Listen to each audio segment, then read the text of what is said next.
That's my name.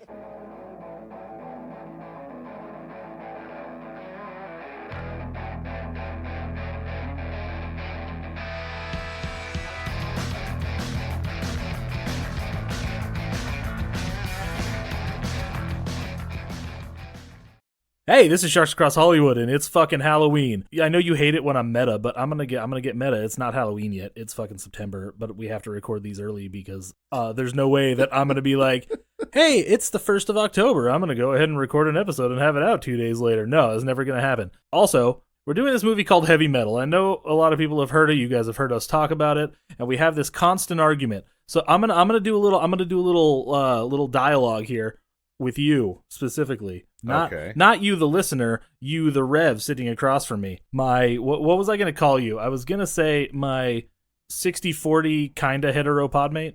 Hetero adjacent for sure. Or is it 70-30 now? Or 80-20? I can never remember. I'm more like 90-10, but none of us believe that. Well, you don't. I honestly don't care. They're all listening. You believe I'm 50-50. That's fine with me. Everybody, Chang is in the background of everybody's minds right now. Holy shit, also, this is our 7th Halloween. Oh, Jesus, it is. We know all the movies that we're doing this year, as long as you can find them all. We're on to H2O. H2O, Halloween H2O. That'll be the last episode this month. Wow. I didn't realize it'd gotten this far. We're going to talk about heavy metal. So first we're going to talk about heavy metal. The first thing I'm going to say before we talk about the movie itself, I've been trying to get the Revs to do this. You finally agree with me that it's not a horror movie and doesn't belong on this episode? No, I don't actually. But this is what we're gonna do. I'm gonna go through the events that led us here. Okay.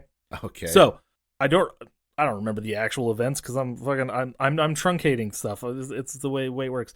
So I said, hey man, we should do heavy metal, and the Rev is like, that's not really a horror movie though, and I'm like, it's got some horror shit in it. It's fine. There's people melting and there's skeletons and shit. And then I'm like, fine, whatever, we'll do whatever. You pick the fucking anthology. That was one of the years that you were like, you pick the anthology. And I'm like, I picked one. And you're like, fuck you. So I'm like, fine, you pick the fucking anthology. You just didn't pick a fucking horror anthology. There are so many of them.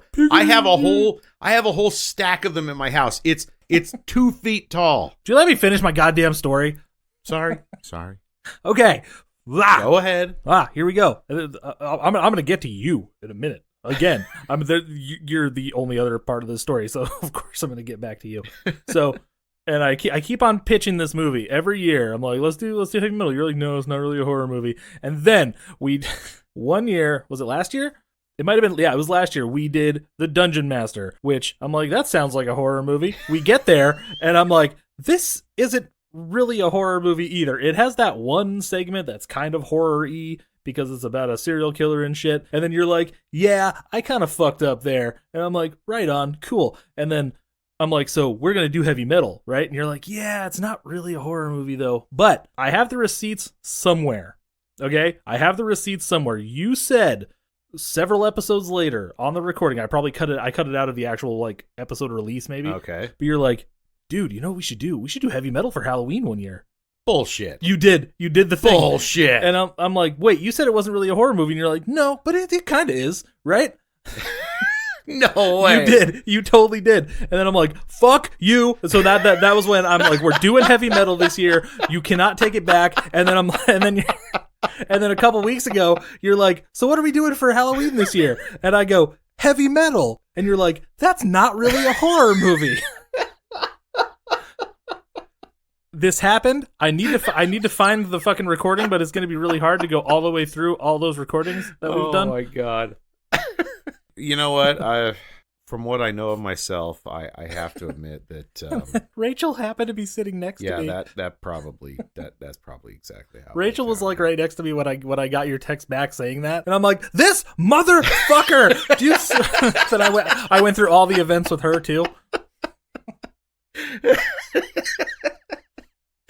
All right, you know what? Touche. I stand corrected. You know, I'm not going to fight you on this. You don't have to prove it to me. I know myself. I know I've done shit like that. So it's really funny. Because sometimes I'll have a thought, and I'll forget what I thought before, and so I'll have a new thought, and then I'll go back and I'll forget my new thought, and I'll just remember what I thought before because my brain's fucked up like that. All right, I'm better now. We can get into the actual movie.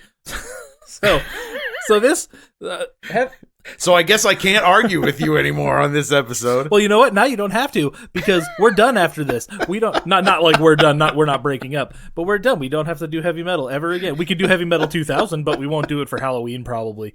And it's not as good of a movie. Granted, this isn't really that good of a movie either, but it's got definitely, it's got fun elements to it. I mean, it's a fun movie. It's an interesting movie. Yeah. If nothing else, if you don't love it, you're gonna be at least like, holy shit, what the you're gonna have some feelings about it. I don't know how much heavy metal you've actually read. I have not. It's based on a magazine comic book.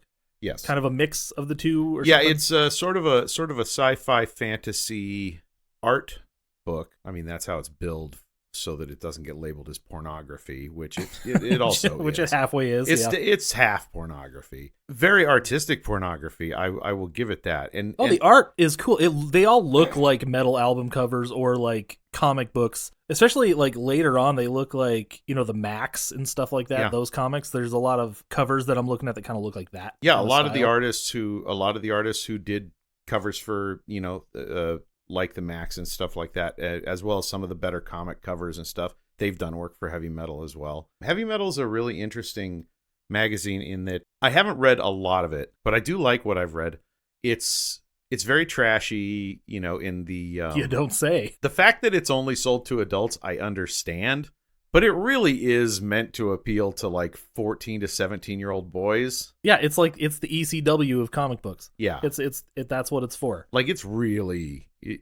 I mean, there's some smart stuff in it. It's not like there's no smart stuff in it. There is smart stuff in it, but it's also really aimed at the 14 to 17-year-old boy demo, like hard. It's like what Henry Rollins says about hardcore punk versus punk. He says hardcore happened when the fuck yeah guy got a guitar. All I know, it's very adolescent in a lot of ways, not universally, because there are naked chicks there is everywhere. There are so many different artists that contribute to each issue. You know, like there's a lot of different stories in each issue. It's not just one thing. It's tons of different vignettes, and then every once in a while they'll have like one long form piece that's like maybe 20 or 30 pages, you know, like the length of an actual comic book. But yeah, in the main, you know, you have all these different artists contributing to it, and some of them contribute very mature works, and some of them contribute very adolescent works, and some of them contribute, you know, just super conceptual stuff, and some it's really well written, really clever stuff. I mean, the funny thing is, as I was watching the credits of the movie, Dan O'Bannon actually wrote. Dan O'Bannon, writer of Alien, writer of Return of the Living Dead, one of the best sci-fi horror writers there is, actually wrote the sequence that the introduction was based on. Yeah. The space car coming down, you know, they call it, it's called Soft Landing. It's called Soft Landing, yep. I believe you wrote the story that was based on, you know, that they took that from. Yep. I have the Wikipedia page open, so if I get anything wrong, it's because Wikipedia is fucking stupid. It's written by AI. Oh, God. You know what one of my least favorite thing is? When you go to Google and you Google something and now it just has an AI overview. That's the very first thing you see. That drives me fucking nuts. Yeah. Can you shut that off? I don't want to get into AI. But right okay. Keep going. Dan O'Bannon. Yeah.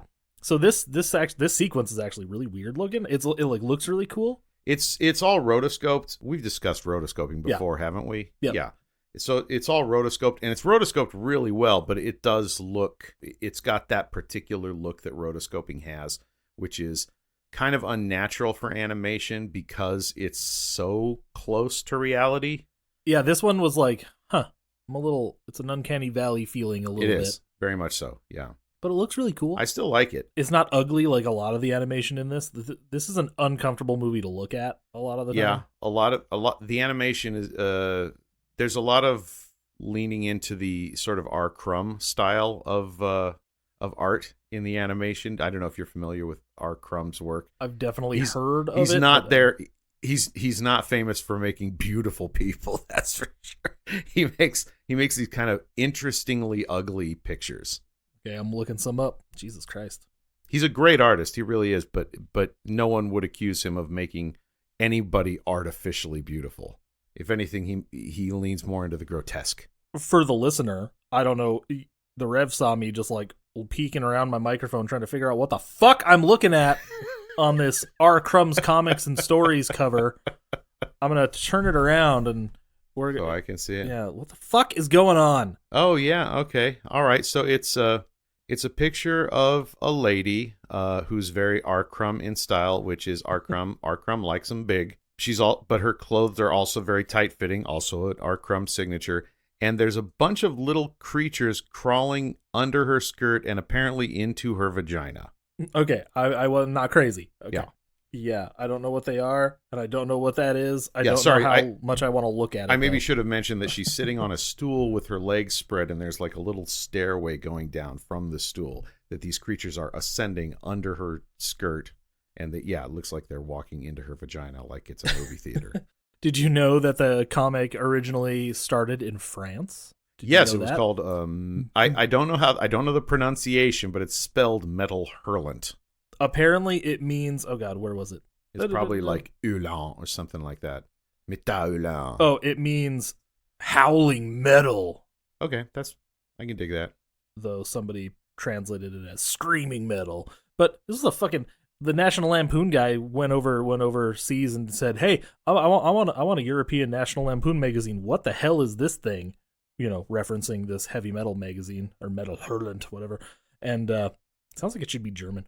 Metal Hurlant. Like I said, it's probably like pronounced Ulan or something like, it's got some weird French pronunciation, but it looks like Hurlant. Yeah. And then he comes and he goes like, "You know what, Frenchie, I'm taking this." And Heavy Metal Magazine was born. Yes, that's a very simplified version of it, but that's how it happened. I was there. Those were his words. "Frenchie, I'm taking this." So that first segment translates segues immediately into another one called Grimaldi, about the astronaut from that car arriving. Oh, we didn't home. really describe the sequence. No, that's yeah. So like, there's this space shuttle, and out of its bottom drops a car with an astronaut in it. So now we know where Elon got the idea. A car with an astronaut in it, and then the car drops out of orbit and into the atmosphere. And the guy just basically rides it onto a road. He hits the parachute on it after he hits the ground, which is a weird artistic choice.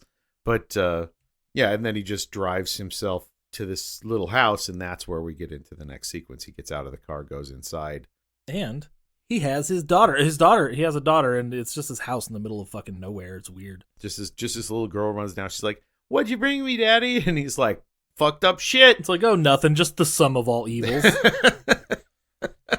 Which, this is the framing story, by the way. So the little girl gets this present from her dad, which is a glowing green orb that he got in space. And the dad opens this container and he melts. So the horror elements that I'm noticing are all the stuff that I remembered. There's people melting, there's zombies, and there's skeletons and all sorts of weird monsters and shit. And admittedly, there is an evil sphere that is theoretically like the sum of all, like the essence of all evil in the universe. It literally says the sum of all evils. Oh, there you go, the sum of all evil. Yeah.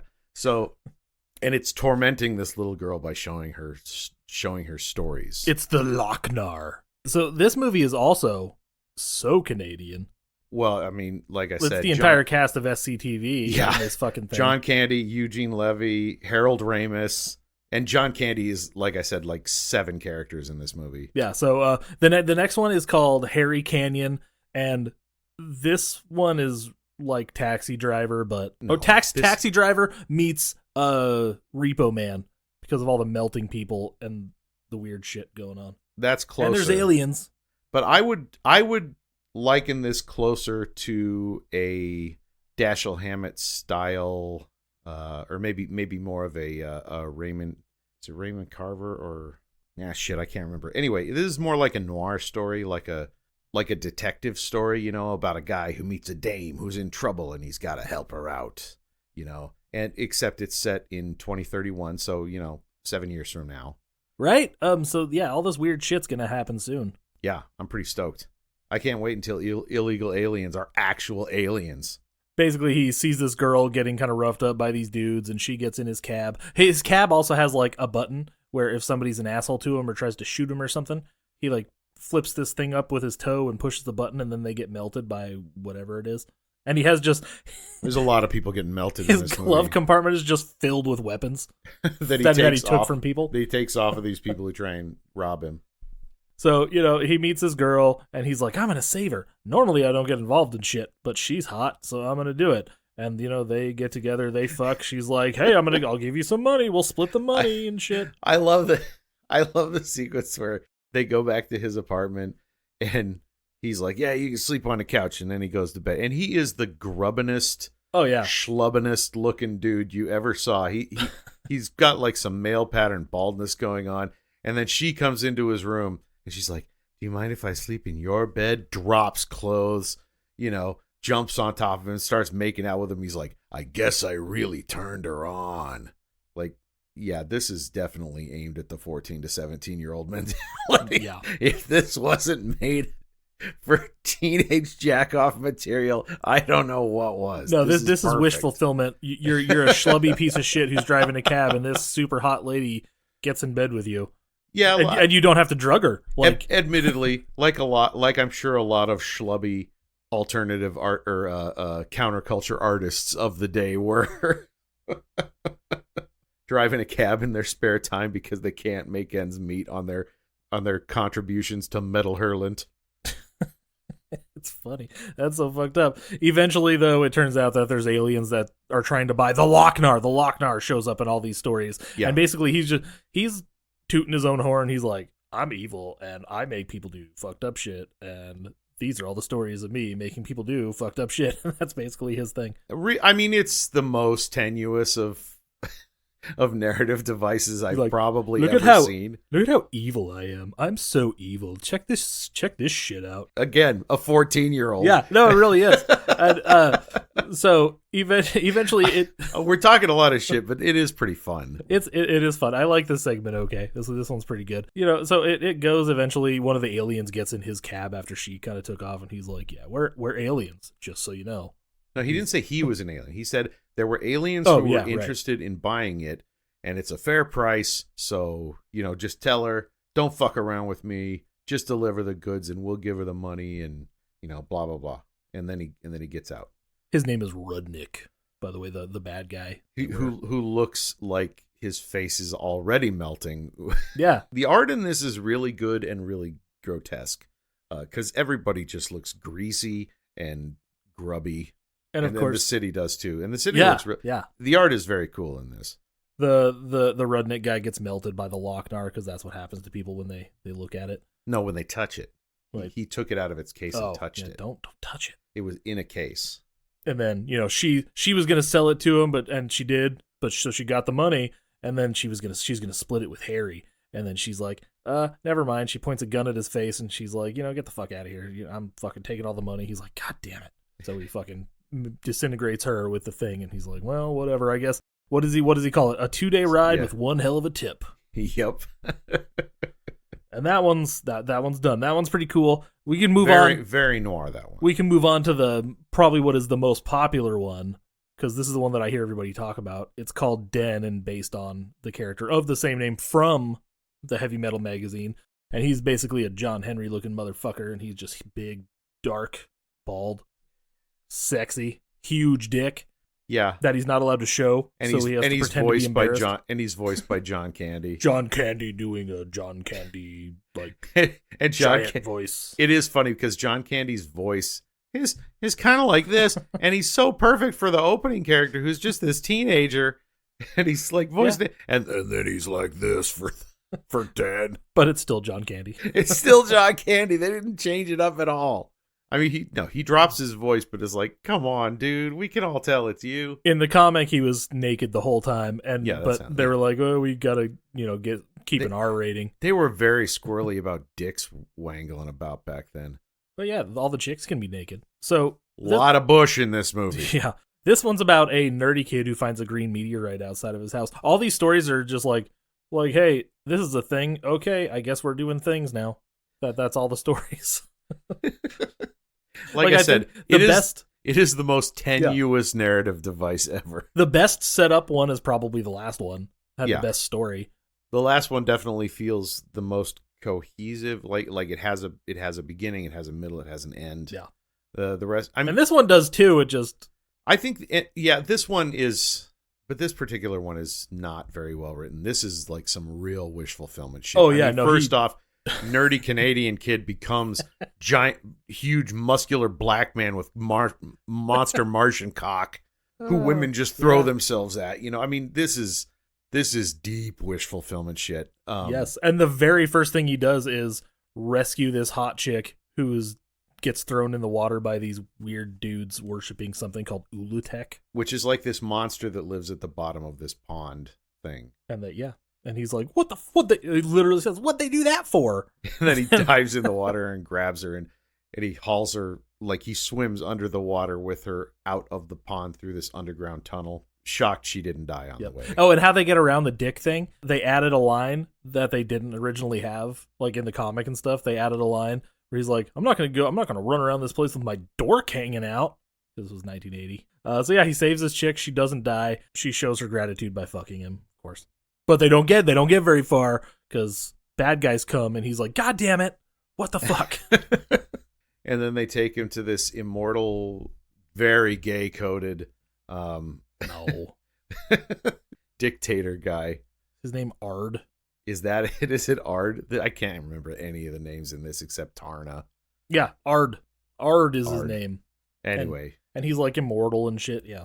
He's like lounging on his throne, like flopping his hands back. This is where I'm kind of like, are they trying to say something about gay people, or like they're cool and collected? This guy's a dickhole. And immortal, apparently. He is immortal, though, yeah. I mean, gay people. Gay people are immortal. Oh, gay people are they? I guess. I don't know. I don't know what gay powers are. But this is just gay superpowers. This one's just like a power struggle between two people who an want evil this. Queen and an evil queen. They want the green orb, goddammit. And Den gets in the middle of it. Oh, and he ends up getting laid by the evil queen later, and he's like, twice in one day. Look at nothing for 15 years. Twice in one day. 18. Look at me go. He says 18 years. Okay. To keep it R-rated. Keep it legal. Okay. But yeah, it ends exactly like you think it is, and you think both of the bad characters are dead, and Loch-Nar's like, yeah, well, they both get killed by their struggle for the Loch-Nar. Loch-Nar's like, well, it doesn't always work out because he didn't corrupt Den at all. Den's just like, yeah, I'm not going back to that shithole I'm from. I'm a fucking dork there. Oh, Here no. I get chicks. And the girl is like, you can take it and be the leader of these people. And he's like, fuck that. I just want to lead your pussy to my dick. That's it. And then that's when Loch-Nar's like, well, can't win them all. Bye. Which, that's what it boils down to, which is funny.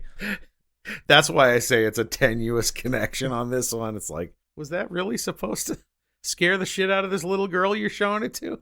Oh my god, the next segment is the first one with Eugene Levy in it, and he actually plays Captain Stern. No shit. Yeah. I did not notice that he was playing Captain Stern. Okay. This is the most confusing one in terms of like, what is the morality of the Loch-Nar? And this is where I feel like, yeah, the writers just weren't really examining that, because like, realistically, if the Loch-Nar is the sum of all evil, right? Yeah. Wouldn't it be on this guy's side? Because he's a piece of shit. He's a murderer. He's a rapist. He started a preschool prostitution ring. Yes, he does survive, and he basically wins at the end. That's true. I guess he does. Yeah. So it just kind of fucks over the guy who was gonna be his star witness on the stand. Yeah, there's not a lot to this one. It is just him getting charged, and he's in court for all these crimes that he committed, and this one guy named Hanover Fist, who a second ago I can't believe somebody put that name in there and they kept it. Who a second ago found the Loch-Nar on his way to the courtroom, but it's really small now. It's like a marble. He's on the stand, and they're like, hey, do you know this guy? Is he cool? And he's like, yeah, he's cool, except for the preschool prostitution ring and all this other horrible stuff. And then he turns into a big monster and starts fucking shit up. And he chases after Captain... What was his name again? Captain Stern. Captain Lincoln Stern. F. Stern. Yeah, and he just tears this base apart and chasing him down. And then it ends with him chasing him down to the end of a hallway where he has him dead to rights, and Stern's like, okay, here's your money. And he's like, and he turns back into a human. Like, oh, thank you. Was that his plan all along? Was for him to go monster mash on him? And so yeah, maybe it wasn't the Loch-Nar. That dude just did that. But then what the fuck did the Loch-Nar even do in this scenario? That nothing, apparently. That's a good point. Like, I never thought about it. I always thought it was the Loch-Nar, but maybe it's not. Maybe it is. Who knows? What the fuck? This one is This poorly one's executed. This is not a good This one was always sequence. kind of my least favorite one anyways, Yeah. watching it. The animation's pretty good, but that's really all I can say for it. Like, this one probably has some of the most traditional animation Yeah. we see in the entire It looks movie. a little more Disney than Yeah, it's the rest very of it. cartoony. Yeah, I didn't love this sequence. This sequence I could basically cut out of the movie and be fine with. Yeah, this one's kind of whatever. You know, the Lochnar is still in Fist's fist. Oh yeah, it's falling down into the atmosphere of this planet on just his fist. Everything else is burned up. There was apparently one called Neverwhere Land, but because of time constraints, it never actually it got cut. And was that one supposed to go in there? Yeah, right in between this one and the B-17. The story follows the influence of the Lochnar upon the evolution of a planet from the Lochnar landing in a body of water, influencing the rise of the Industrial Age and a war. This original story, Animatics are set to a loop of the beginning of Pink Floyd's time. So they only ever did animatics for it? They didn't actually animate it? The VHS release included this segment at the end of the tape. Oh, did it include the actual segment or just the animatics? On the DVD release, the segment is included as a bonus feature. I don't fucking know now. Well, I'll have to look at my Blu-ray and see if it's on there. It's not set to music. Anyways, the next one that we actually get in the movie is B-17. It's a World War II thing. And yeah, it's pretty cool, but the edit, that edit is felt. Yeah, it's weird. Very much so. This one is the fucking horror one. This is the horror one that I was talking about. This is admittedly... They turn into zombies. This is a straight-up horror story. But I wasn't really paying enough attention to actually get what the plot is. Like pilots, some of them turn to zombies in World War II, and yeah, it's a World War II war. It's this B-17 is flying. It takes a lot of heavy fire. Everybody but the two pilots are killed, and then the Lochnar shows up and turns all the corpses into zombies that attack the pilots. One of them survives by jumping off the plane, but he lands on an island, and it turns out there's a bunch of crashed planes on this island, and all the planes were piloted by what have now become zombies. The end. Lochnar. Thanks, Lochnar. So it's a pretty good horror story. Yeah, this one's well animated. I really like this one, and every one is actually animated by a different studio too. Did you know that? I did not know that. Yeah, but that's very on brand for heavy metal because heavy metal doesn't have a contiguous art style. Every piece has its artist, and like the artist of that piece does that piece, and they don't do all the other pieces. So the art throughout an issue of Heavy Metal magazine is all over the place. They're just like, we need this done tomorrow, But so let's have 12 fucking companies work on it. But I will say the art in Heavy Metal magazine is universally of a very high bar. At least it has been in my experience. I haven't read any in the last couple of years. I think the last Heavy Metal magazine I bought was in it was the year we met. Final issue, April 2023. Apparently it's no longer going. No shit. I just saw that. I wanted to see when that's too going. bad. That's too bad. That makes me sad. But the first issue was April 1977, so it got a whole 47-year run. I mean, I will say 46. They were charging like $25 an issue by the end. Kevin Eastman and Grant Morrison were both like editors. Yeah, that sounds right. That's awesome. Kevin Eastman, Kevin Eastman was a publisher from 92 to fucking 2020. Actually, you know what? The very Good first Lord. issue of Heavy Metal I ever bought, I was 14 when I bought it. Nerd. Well, what I'm saying is they didn't restrict who could buy it. That is weird, right? Because it wasn't this labeled is- as pornography, it was labeled as art. this is messed up. This is It was messed up sci-fi stuff. art, It works. And I bought it, and it was. I'll tell you what, I got some good use out of that magazine, and it had some pretty cool stories. Was it sticky? No, because I'm very careful with my magazines. So you cleaned it nicely after you all over the pages? I don't jizz on my magazines. I jizz on the floor in front of the magazine or on my belly. I jizzed on my mom's magazines. I'm glad that last word of that sentence was magazines. And then I'm like, Mom, why is it so sticky? I know why. But it's like fucking guns and ammo. Your mom just a huge guns and ammo fan. I'm from Montana. Oh, yep. Story checks out. My mom does like her guns, and I think it's really stupid. She's like, I'm gonna get a revolver, and it's gonna be purple. Yes, my mom got a purple fucking revolver. This might be one of the dumbest segments. Is this the is this the big smiley face ship segment? Yes, it's called So Beautiful and So Dangerous, based on the comic of the same name by Angus McKee. Yes, okay. So, Dr. Anrak. I'm willing to bet this comic was a single page spread of that ship, and that's it. Well, there's a little bit more going on. No. I'm just saying the original comic was probably maybe. just a single page spread of this shit. So it's about, this one starts with Dr. Anrak. He's a scientist, and he goes to the Pentagon for a meeting regarding mysterious mutations that are plaguing the United States. Doctors try to dismiss the occurrences, but he sees the Lochnar in the locket of Gloria, a beautiful, buxom stenographer. I'm just reading the Wikipedia page because it's funny as shit. The fucking words these people use. No, you know what? That for this movie and this segment in particular, that's perfect. That is absolutely perfect. She has huge tits. And that is kind of her personality. He begins to behave erratically and motorboats her. Because he does. He does. He just he does. And then a starship, drills a hole through the roof and abducts the doctor. And by accident, they abduct the doctor as well. The stenographer. The stenographer. Thank you. Sorry. I got confused. And it turns out the doctor was their propaganda machine.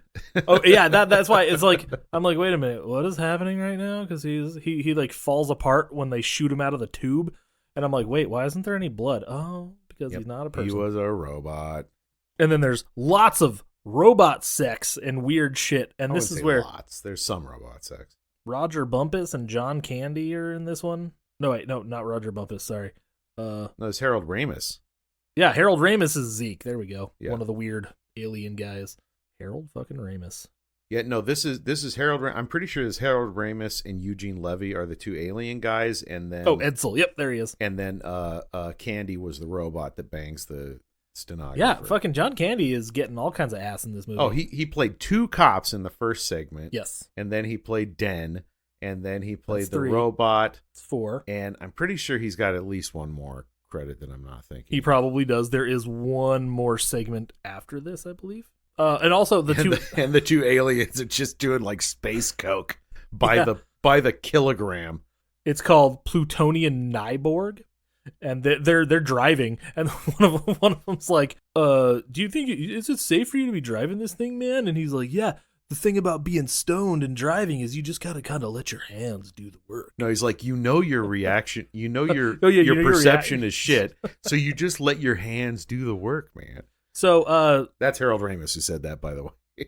Lesson learned, everybody: do not drive while intoxicated by anything. No, just ignore your perception and let your hands do the work. That's the clear, good message of this sequence. I mean, right? You drive enough; it's just instinct at this point. Sure, absolutely, yeah.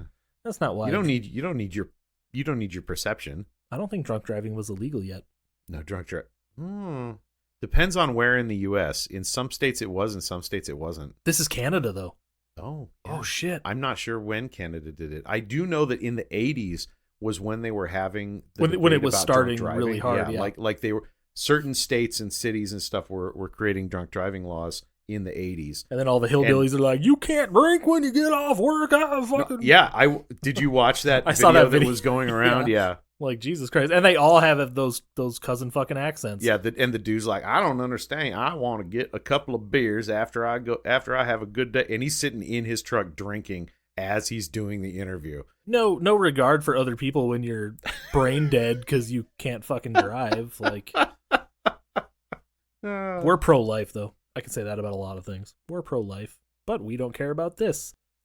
But this isn't political. This was 1981. Nobody cared about politics. No, Canadians didn't have to. And especially it was based on a counterculture magazine. So it was basically written by hippies and stoners, like ex-hippies and stoners. Now, don't get me wrong. Okay, like a lot of these ex-hippies would and probably had by that point started turning very right wing. So I'm not saying it's like liberal or anything like that necessarily. But it has that stoner counterculture attitude. Yeah, you know what? I hate people who say, like, "I'm a hippie." I'm like, well, shouldn't you be not an asshole then? But no. If you were a hippie... Yeah, all the Reagan Republicans were ex-hippies. Yeah. So we went down to pig out in the park, and because Rachel's friend, he was playing drums in his dad's band, and his dad's a preacher. And I'm like, oh, that's weird. Yeah, that kind of tracks. But I don't remember meeting him, and I know I have before, but like I meet this guy and I'm like, he's a fucking preacher? Like, what the fuck? Apparently he found God while on like mushrooms or something. You have no idea how many evangelical preachers found God while on psychedelics. My father among them. No, wait, it gets better because this one has a happy ending. He's one of good. he's one of those hippies that's not a piece of shit that didn't like drift over to the right because he's still a hippie. I'm for it. And like we were at this picnic with them, this barbecue thing, and there's just like this sea of anti-Trump shirts. I'm just like, I feel at home here. You know where I didn't feel at home? When I went to visit my nephew in Montana for his graduation party. What the fuck were we talking about before we went down this rabbit hole? Plutonian Nyborg. Plutonian, not yes, and they were no, but we got to the end. And they were driving. They crash land on this space station. They're not hurt. Nothing happens. Moving on. Well, they fuck up all kinds of shit on their way in.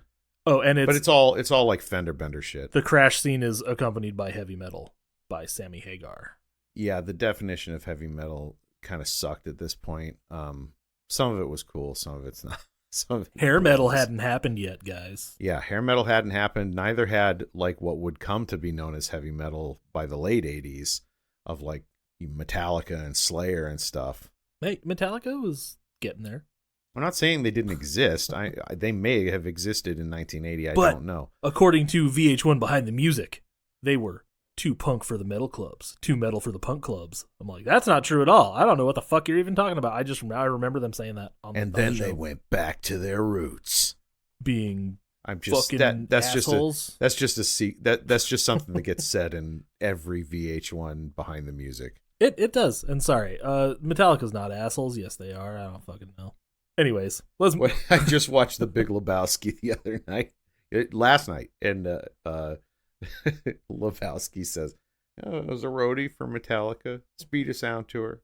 A bunch of assholes. Oh, so I was right. Okay. All right. So moving on to the next segment. This is the final official segment aside from the epilogue. It's called Tarna. And yeah, this one's pretty rad. This one's cool. Despite being a male masturbation fantasy, which it very much is. She's super hot though. She's a hot cartoon. She is. So the Lochnar. They had a whole sequence in the movie Pixels about a guy who's obsessed with basically an analog of her. Yeah, but it's Qbert, so. God, I forgot that. I forgot that was how it ended. I was wondering why you were looking at me like that. You're like, no, wait. That's right, Qbert. And then don't they end up having fucking Qbert babies? Yes. Oh, good lord.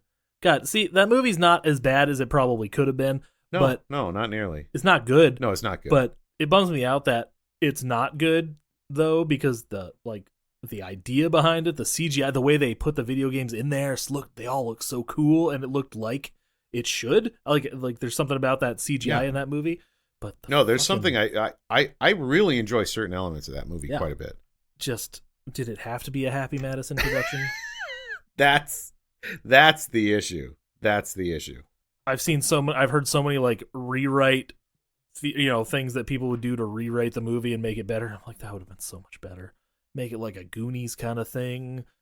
Focus more on the children of these guys and the kids. That actually could have been really cool. The kids are like, because they have that conversation. Oh, there's a pattern. I'd rather play Call of Duty, but it's like, no, you got to do the pattern. That's how you beat Pac-Man and shit. And the parents are like kidnapped by the aliens. And then it could be like a bonding experience between the parents and the kids in the end. Yeah, okay. And the kids have to save the adults by learning how to play their old fucking retro games and shit. That would have been fucking awesome. I'm so sad we didn't get that movie now. Somebody brought that up, and I'm like, that would have been such a fucking good idea. God damn, that would have been rad. All right, Pixels remake. It doesn't have problems. Big-ass titties.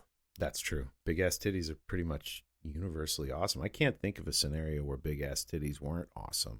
Can you? Maybe if you actually have big-ass titties and your back hurts all the time. Okay, all right. You know what? That's fair. That's fair. There is a flip side to every coin. You're right. So, in this segment, the Lochnar is now like the size of a giant meteor, and it crashes into a volcano and shit on another world. And then it gets gianter. Yes. Draws a large mass of curious people. The only thing I don't like about this sequence is that it opens with the Lochnar talking to that little girl and saying, "Now watch how I destroy your species." But he doesn't destroy the species. She's the last of her species. But then there's a line like at the end here. We'll get there because it's really confusing, and I'm like, so is the idea that she was that same species as Tarna? No. Or that she becomes, because my understanding was she becomes one of those people. Yeah, because like at the end, okay, fuck it, I'll just talk about it now. At the end, because the character of Tarna dies. Yes. Yeah. Okay. All right. And then okay. her whatever it is, her power gets transferred into this girl, and then the ending narration says something like, and now she'll guard the fucking universe until the next girl is born, who basically who her powers will transfer to. I'm like, wait, what? That doesn't make any sense. The reason it doesn't make sense is because he says, now watch how I destroy your species, which means she's already the species of Tarna.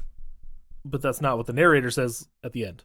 Yeah, the narrator says that she became the next, I can't remember what the name of that species is. It's not Tarna, it's like, but it starts with a T. But yeah, I mean, it's fine. It's a good story. I like this story. Good story. Terrakians. Terrakian. Okay. Yeah.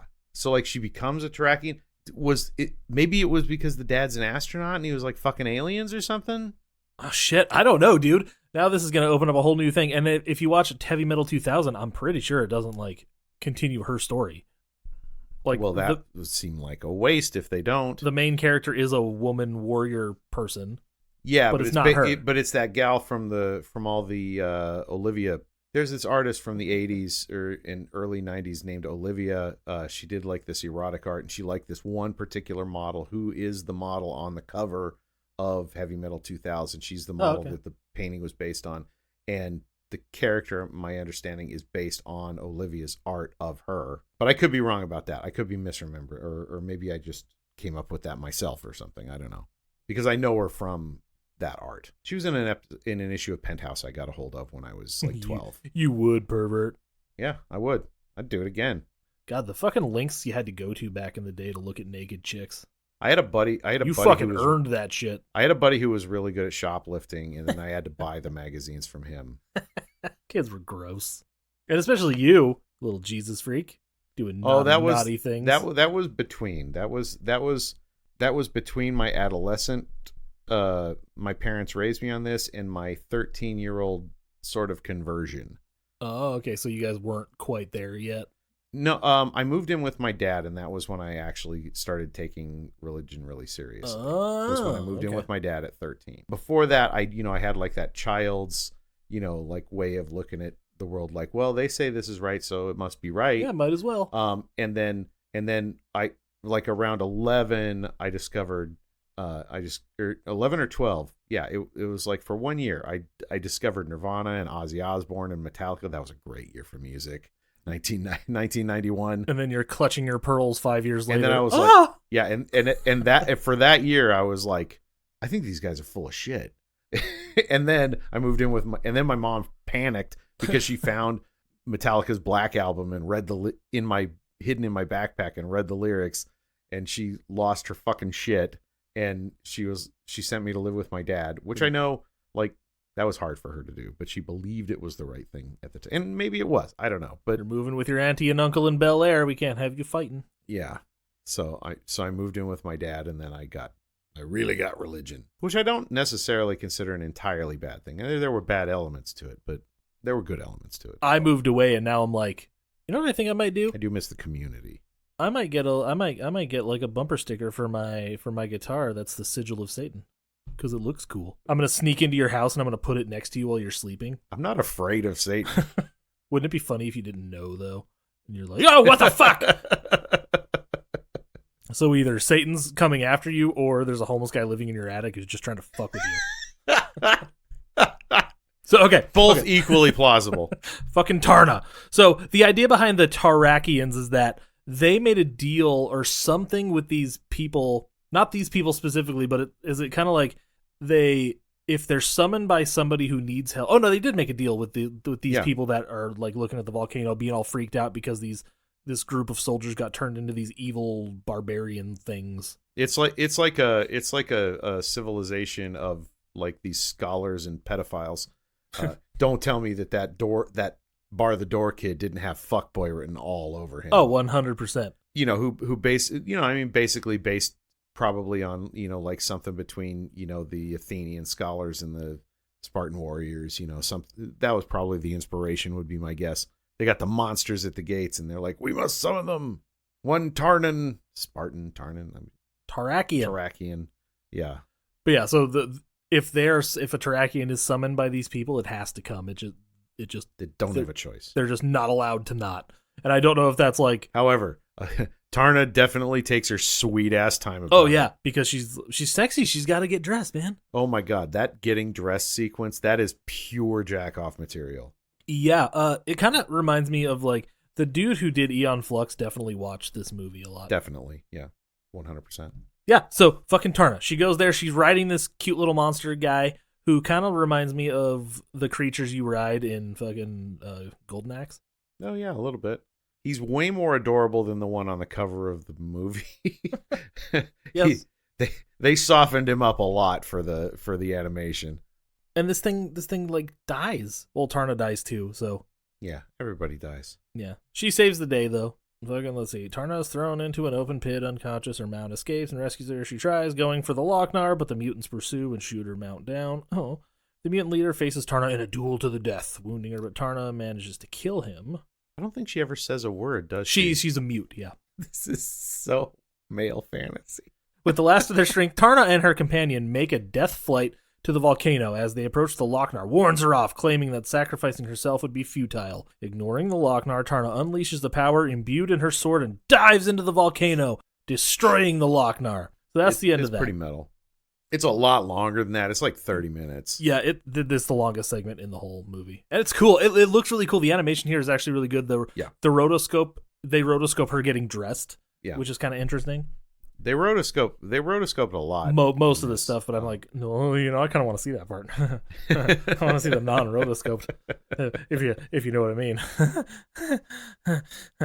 Okay. The epilogue here. So the story ends, and the Lochnar that was terrorizing the girl destabilizes and is broken up, and she's still in this house. We'll get there. The girl kind of runs away from the Lochnar, freaking out, and her house. The Lochnar explodes, and the house fucking explodes. And apparently this was supposed to be rotoscoped as well. But they ran out of budget. They just ran out of budget, time, whatever. I knew it because I'm watching it. I'm like, why would they leave that in? That's a real thing. They just blew it up, and there it is. They just blew up a little model of the house in slow-mo. And it looks really fucking bad, which is funny because the rest of this movie looks so good. And Tarna, her mount, the little monster guy she was riding, it kind of like appears outside the house. And then the girl she flies away on it. Well, she jumps on it, and then her hair all turns gray like Tarna's. It's then revealed that Tarna's soul has been reincarnated in the girl, transforming her into a new Tarakian. I didn't get reincarnated. More, I just thought like she inherited the spirit of the Tarakians or something like that. That's just what the fucking thing on Wikipedia says. I guess I could see that as a valid interpretation. It's just like, I want to think that this little girl is still her own person, not necessarily that she's, been taken over by the spirit of Tarna, which would be kind of fucked up because then, what happens to the little girl? Does she just get subsumed into the subconscious of Tarna? Does she have to just surrender her entire being? Is it like driving around in the back seat of your life for the rest of your existence? She is just a girl, so it doesn't matter. Very on brand for this type of thing. So that's the end of that movie. But, of course, there is a sequel. I will say, a feminist masterwork this is not. Heavy Metal 2000, nobody likes, apparently. So, whatever. And if I remember, there was like CGI in it or something, because I've seen snippets. And I watched it when I was really young, so I don't remember like when it came out on TV. They did try to reboot this a few times. Eventually, Robert Rodriguez got the rights for it.